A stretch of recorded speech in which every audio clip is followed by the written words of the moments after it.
My name is Belinda, and this is my booktube channel where I talk about books and reading and fun things like that.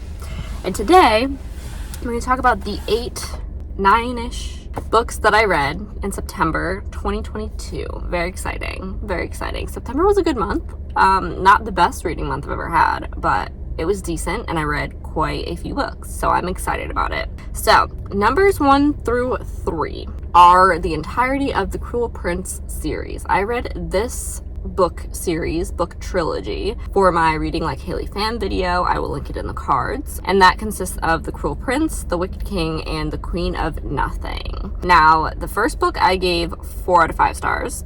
And the second 2 books, I gave 5 out of 5 stars. I really enjoyed this book series as a whole. Basically, it is about a girl named Jude who is basically one day just thrust into this fairy world, even though she is a human. And when you're a human in the fairy world, you are treated less than. So it's basically about her trying to just be normal when the norm of everyday life is to be a fairy and she is not. So it's basically about her growing up in this world where she doesn't belong, shouldn't belong, but is here anyways.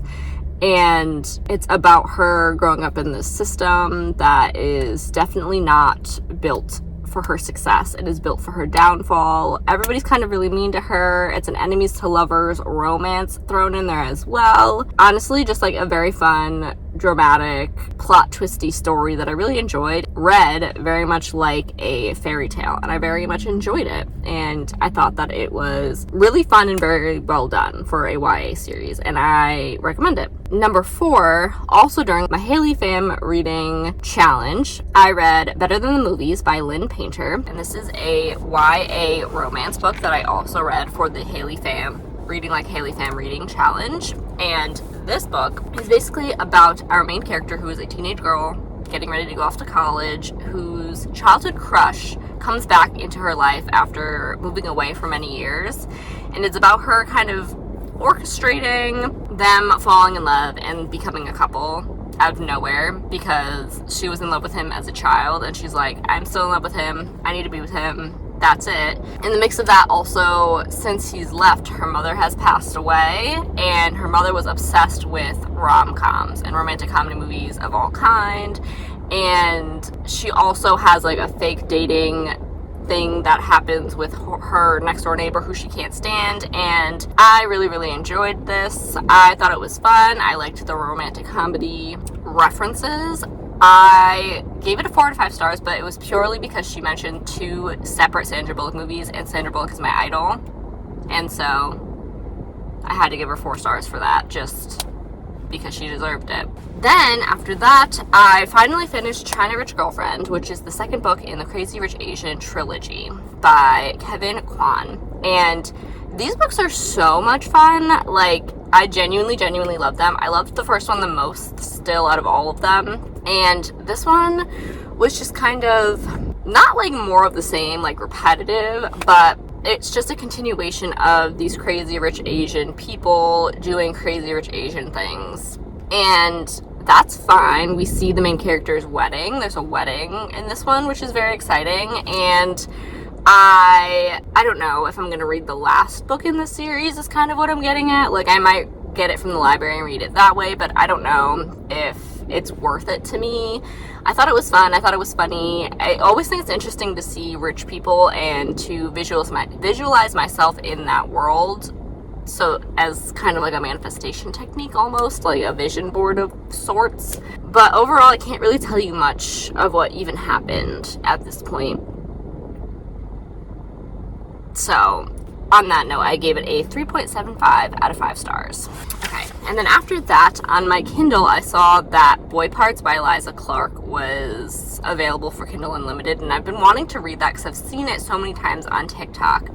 And I know that this book, like, going into it, I really didn't know much except that it was like a disturbing, creepy, Halloween-y type, psychological thriller type book. And that's kind of exactly what I got from it. I would say overall this book is very well done, but in a way that is like so disturbing that I don't know I've seen many people say this as well, that it's very, very good, but they don't know if they're ever going to read it again. And I think I'm really a part of that category. Like, I don't think I'm going to buy this book because I don't really want that in my house, in my head, in my space in general. It's kind of a lot. I definitely felt mental health wise affected by it, so I would definitely look up all of the trigger warnings in there, because I'm pretty sure there's one of every trigger warning you could really think of. It's very diverse in its craziness, but it very much is American Psycho. If American Psycho was a woman in today's times, like very specifically like this day and age, like right now, this second, that's exactly what it is.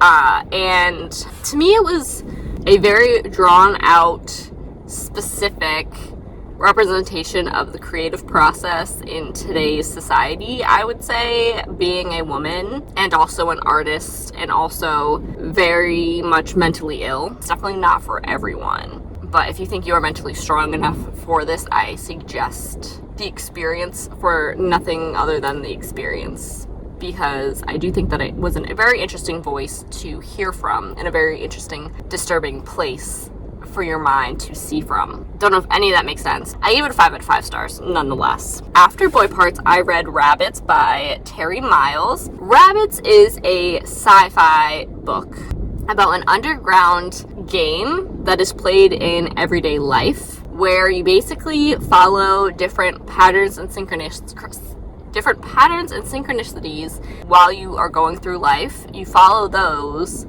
until you fall down all of these rabbit holes and you hit all of these different clues, and then you win the game and you could be rich and famous and all of these amazing, wonderful things. This book is definitely, like, it took me a second to fully process, because it's a very cool concept. It's very trippy. You really feel like you don't know if this game exists in real life as you're playing. Like, Gabby Hanna could definitely be playing this game right now. Like, that's how, like, I was just thinking, and I was like, whoa, is this really a game? Like, what? Like, it was during that time too when Gabby Hanna was like going through her manic episode on TikTok, and it was a lot. But I would say that it was a very interesting concept to live through. The main characters were really fun, and they reminded me a lot of the characters of Percy Jackson, like grown up. Like, if Camp Half-Blood never existed and they never knew that they were demigods, like, this is what they'd end up doing, is creating the rabbits. Like,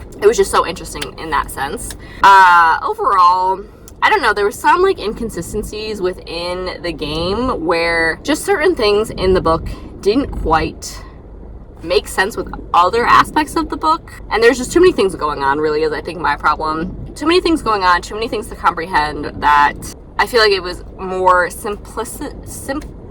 if it was simplified more and more concise, I would have liked it a lot better. But I did really enjoy it, and I gave it 4 out of 5 stars. And then after that, I read Practical Magic, which I vlogged the whole process of reading, because if you don't know, Practical Magic is one of my favorite movies with Sandra Bullock and Nicole Kidman. Very good movie. I highly recommend for the spooky season. It's the perfect time to watch. But basically, I wanted to start a new series where I put my favorite movies up against the books that I had never ever read and see which one's better and which one's worse. Spoiler alert, I like the movie more than Practical Magic, the book, but regardless, Practical Magic by Alice Hoffman is about 2 sisters, Sally and Jillian Owens, and their coming of age while being witches in Salem, Massachusetts, and coming from a very long line of witches, but being outcast in their own little community and really, really, really not liking that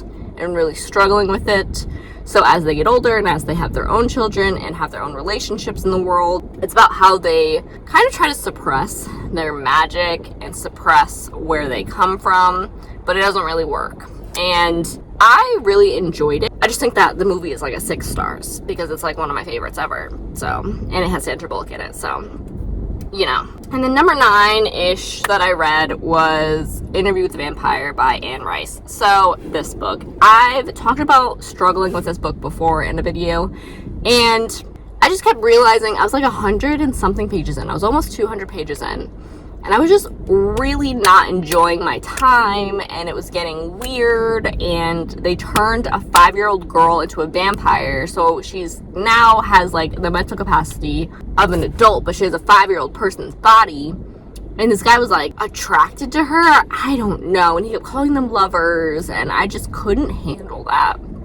That was just too much of a stretch for me. And I get that that was written in like the 70s, but I just wasn't into it, and it was so boring. It was so boring. It was just a vampire complaining the entire book. So I DNF'd that. I DNF'd it. I gave it back to the library. Maybe I'll pick it up again at a different time. I don't know what time that would be, though, that would sound enticing to me. Maybe I need to watch the movie. I don't know. But that was a no from me. I DNF'd it, and I gave it a DNF because I don't know how to rate DNF books, because I don't know, and I really wanted to love Anne Rice, so I'm really sad now. Maybe I have to, like, read one of her newer books that came out. I'm pretty sure she passed away, though. I don't know. We're gonna table that, and we're gonna come back to it at a later date. Yes, those are all of the books that I read in September. October, what am I gonna read in October? That is such a good question. I know I definitely want to read. I borrowed Normal People by Sally. Nope, what's her name? Oh, I'm gonna hate myself when I'm editing this. Sally Rooney? Is that her name? Normal People by Sally Rooney. I think that's her name. I borrowed that from the library. I really want to read that. I borrowed The Martian Chronicles by Ray Bradbury. 1984. No. Fahrenheit 461 was like one of my favorite forced readings in school, so I'm really excited to read The Martian Chronicles. I've heard really good things about it. What else did I borrow? Oh, I borrowed Neon Gods, which is like a Hades Persephone spicy retelling. Very excited about that one. And then I really want to read The Monstermologist. I want to read, what is this book? Truly Madly Guilty by Leanne Moriarty. I really want to read that, which is like a thriller. I have Survived the Night by Riley Sager still out from the library that I want to read. I have a few things. So that's all tentative. Do not hold me accountable for those. They're just ideas. Yeah, that's pretty much it. Let me know down below if you've read any of those books that I just talked about, what you read in September that you really, really liked and you think I should read. I would love to hear recommendations. But otherwise, thank you so much for watching.